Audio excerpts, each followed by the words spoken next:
Temperaturas de 28, 29 grados centígrados hemos soportado los quiteños en la capital por esta ola de calor intenso y altos niveles de radiación. Vamos a conversar sobre el tema y cuáles son justamente los peligros a los que nos exponemos. La entrevista a la carta, en diálogo directo con los protagonistas de los hechos.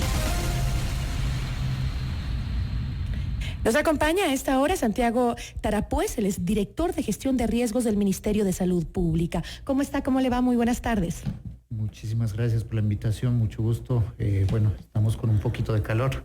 Calor y preocupados, ¿no? También. Afecta muchísimo. 29 grados, 30 grados, me parece una locura en Quito. No había sentido esas temperaturas, creo que nunca, ¿no? Tan altas. Y lo que más preocupa son los niveles de radiación que, según entiendo, ya han sobrepasado los límites normales que puede resistir el cuerpo humano que plantea la Organización Mundial de la Salud.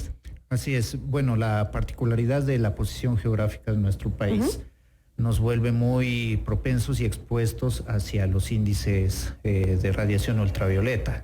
Hay que comprender que estamos justo en el centro del mundo, por ende el sol o los rayos solares nos golpean prácticamente de manera perpendicular. Esto mucho más si estamos más cerca a la línea equinoccial, como es la capital, ¿cierto? Obviamente existe para esto un fenómeno atmosférico que no ha permitido la consolidación de nubosidad sobre la sierra, sobre todo de nuestro país, sobre la sierra centro, que permite o que no bloquea los rayos y que estamos directamente estos días expuestos. Bueno, en el día de hoy hay algo de nubosidad, sin embargo los días anteriores, como ustedes han podido ver, el cielo prácticamente ha estado despejado. Y me imagino que el mayor riesgo lo tenemos quienes vivimos no solo en Quito, sino en toda la sierra, ¿no? Porque estamos más en las montañas, más arriba, más cerca del sol, y eso nos afecta aún más. O sea, tenemos todas las características para que este tipo de fenómeno, estos niveles altos de radiación nos afecten aún más. ¿Cuáles podrían ser las consecuencias? Ecuador y sobre todo la sierra ecuatoriana ya tiene altos índices de cáncer de piel, de casos de cáncer de piel. Así es, claro. Por supuesto hay efectos a largo plazo, como podría ser el cáncer de piel. Y bueno, en realidad estamos todo el país expuestos a estos índices, ¿no? Obviamente la cantidad de nubes en la atmósfera contribuye a que estemos más o menos expuestos en el transcurso del día. El horario, después de las 10 de la mañana, antes de las 3 de la tarde, nos expone muchísimo más a los rayos ultravioletas.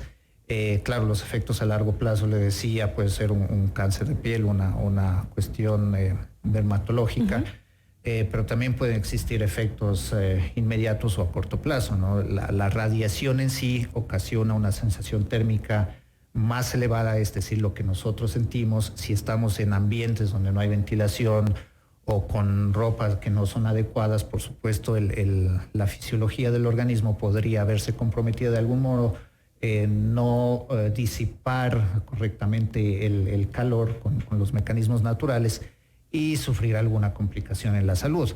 Obviamente quienes mayormente están expuestos son grupos vulnerables, como son los niños menores de 5 años, mujeres embarazadas, adultos mayores, personas que tienen enfermedades crónicas, que por sus condiciones y por su fisiología, por su funcionamiento orgánico, sus mecanismos de regulación térmica son más complejos. Entonces, estas personas sobre todo deben tener o extremar estas medidas de precaución. Entre las medidas de precaución, bueno, está el de protegernos del sol. ¿Es suficiente usar un protector solar, tal vez un paraguas para protegernos del sol, o esta radiación ya es aún más fuerte y tenemos que emprender en mejor protección?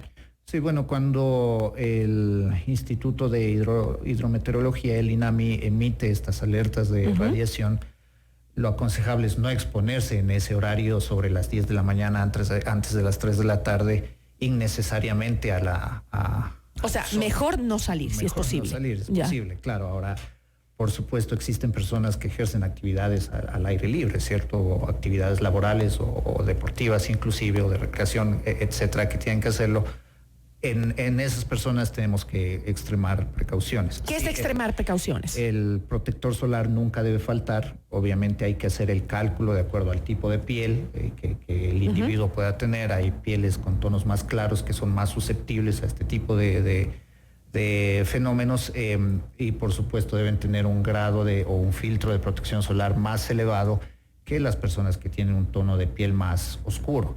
Eso nunca debe faltar.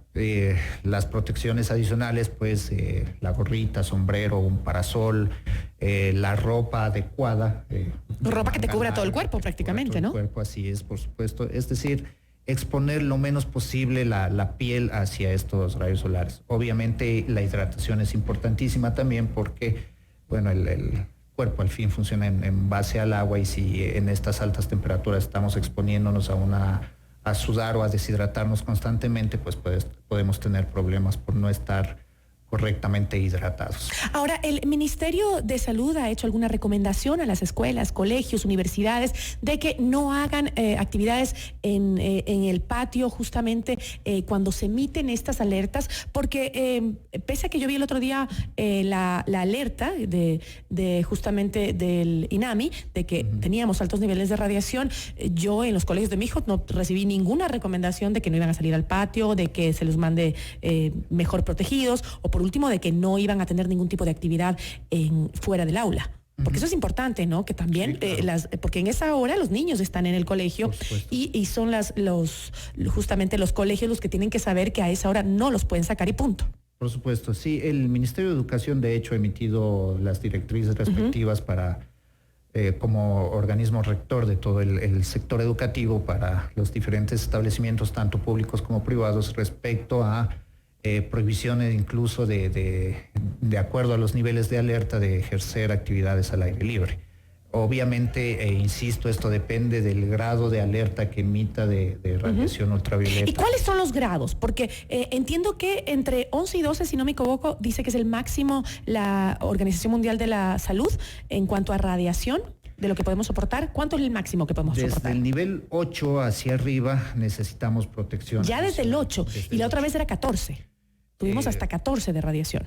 Bueno, no recuerdo exactamente el 14, sin embargo, claro, a partir del 8 hacia arriba se necesita... En los últimos días, ¿qué niveles de radiación hemos tenido? Hemos estado el día de hoy, estamos en 8, 9, obviamente ha dependido los estamos sobre el límite también. Bueno, no hablemos de un límite, sino de el nivel de donde debemos utilizar mayor protección. A partir del 8 hay que extremar precauciones. A partir del 8, del nivel 8, y hemos tenido 9, 10 niveles en los últimos días, ¿no? Así es. Bueno, esperemos que la gente entienda que es importante el protegernos, que ya el uso del protector solar no debe ser los días que tenemos alerta. Nosotros en Ecuador deberíamos usar el protector solar, pero, o sea, así como nos lavamos la cara, así nos tenemos que poner protector. Claro, el riesgo que vivimos es altísimo y la gente no se da cuenta. Por supuesto, el riesgo que vivimos es altísimo. Tenemos muchísimos casos de cáncer de piel o de estadios similares al cáncer de piel ya en proceso. ¿Y esta radiación también afecta la vista? Por supuesto, claro. Las células de la vista o del ojo son bastante susceptibles también a la radiación, por ende utilizar gafas con protección UV también es una recomendación de primera línea. Y ahora, yo no recuerdo este tipo de alertas cuando era niña, no recuerdo que las daban. Es que ha cambiado el clima a tal punto, hemos deteriorado tanto nuestro planeta que ahora los rayos ultravioletas nos afectan mucho más, la radiación es más alta. ¿Por qué no se emitían antes estas alertas? Bueno, ahí hay que considerar varios factores, ¿no? Definitivamente nos encontramos en un contexto de cambio climático a nivel global. Eso ha generado cambios en el comportamiento, digámoslo así, atmosférico de todo el mundo, y Ecuador no puede ser la excepción. Si recordarán, bueno, nuestros antecesores, nuestros padres, nuestros abuelos, hablaban de ciertas temporadas muy marcadas, ¿no? Hablaban, si bien es cierto, en febrero de un veranillo, se hablaba cuando coincidía generalmente con carnaval, con las festividades, pero generalmente estos días estábamos con lluvia. Claro. Eso era lo y fue drástico, cortó de una y un solazo. Exacto, así es. Entonces son cambios que definitivamente están en este contexto. Claro, los niveles de radiación, no es que han cambiado los niveles de radiación, probablemente han cambiado los métodos que tenemos para medir esos niveles de radiación. Es decir, pero siempre tuvimos en claro, Ecuador esos niveles de radiación tan altos. Estamos en el centro del planeta, por ende estamos expuestos y siempre hemos estado expuestos a los rayos. Pero el tema de la polución, solares, la capa de ozono, todo eso que se habla, ¿también ha afectado? Claro que sí. El cambio climático produce estos fenómenos atmosféricos que probablemente antes no existían y distorsionan esa cotidianidad histórica que hubo en el clima o en el tiempo de nuestro país, ¿cierto? Es decir, el hecho que no exista nubosidad en estas temporadas, que no exista lluvia, nos expone más a los rayos ultravioletas. Por supuesto que la polución, la contaminación, la deforestación, el no cuidar las fuentes de agua contribuyen también a otros fenómenos como el incendio que estamos viviendo ya desde el día de ayer en nuestra capital, que definitivamente obedece a un proceso antropogénico, ¿no? Es decir, causado por la población, causado por manos humanas. Por un lado, claro, tienes el fenómeno atmosférico que ha hecho que no llueva, por ende la vegetación está seca, pero nosotros también deforestamos, por ende no le estamos dando protección a esa vegetación, a esa flora, a esa fauna. Hemos alterado el ciclo del agua también, de las vertientes que pudieron estar acá. Eso reseca más la vegetación aún y por supuesto el factor humano de ocasionar los incendios también está presente, ¿no? Entonces, nos están devolviendo el daño que hemos hecho, el planeta, nada más. Es consecuencia de varios factores que muchísimos de ellos y en gran medida tenemos que ver nosotros como seres humanos. Ahora, los altos niveles de radiación, las altas temperaturas, estos días de intenso sol, ¿van a continuar? Dicen, ¿es este periodo que va a continuar por algunas semanas? Bueno, tendríamos que mirar los pronósticos que emita el INAMI en este caso. Sin embargo, claro, se ve que por lo menos esta semana tendríamos niveles similares. Sin embargo, insisto, debemos informarnos por las redes del instituto como tal, que vaya emitiendo las alertas. Pero en todo caso, la recomendación del Ministerio de Salud es que evitemos el riesgo en estos días en donde tenemos la alerta que ya se ha emitido, que los medios de comunicación también la están emitiendo, alerta de alta radiación. No salgamos preferiblemente a exponernos al sol. ¿No? Y si tenemos que exponernos, pues tomemos las medidas necesarias: protección solar, hidratación. Quiteños, no podemos vivir sin el protector solar. De ahora en adelante hay que acostumbrarnos a ponernos protector solar todos los días del año, a toda hora, incluso dentro de los edificios. Dicen que los rayos ultravioletas también traspasan los vidrios, o sea, estamos expuestos, ¿no? No es que estamos a salvo si estamos en la sombrita. Por supuesto, porque además tú no sabes si en 15 minutos tienes que salir a la tienda, tienes que cruzar el parque, tienes que ir a hacer un trabajo a otro sitio, te vas a exponer definitivamente. Entonces no nos programemos como que el día de hoy no me voy a exponer, más bien precautelemos nuestra salud. Vivimos en una zona de riesgo de alta radiación, así que por favor a protegernos entonces. Agradecemos muchísimo a Santiago Tarapuez, director de gestión de riesgos del Ministerio de Salud Pública, por la información. Muchísimas gracias. Muchísimas gracias a usted. Esto es Notimundo a la Carta, siempre bien informados. Regresamos en instantes con Gisela Bayona en Notimundo a la Carta. Mundo Fútbol, con la conducción de Eduardo Andino. Hola, ¿qué tal amigos y amigas? A continuación las últimas noticias en el mundo del fútbol. Jordi Cruyff se reunió con Jorge Célico. El nuevo estratega de la selección nacional se juntó con el técnico argentino, quien dirigirá a la sub-23 en el preolímpico.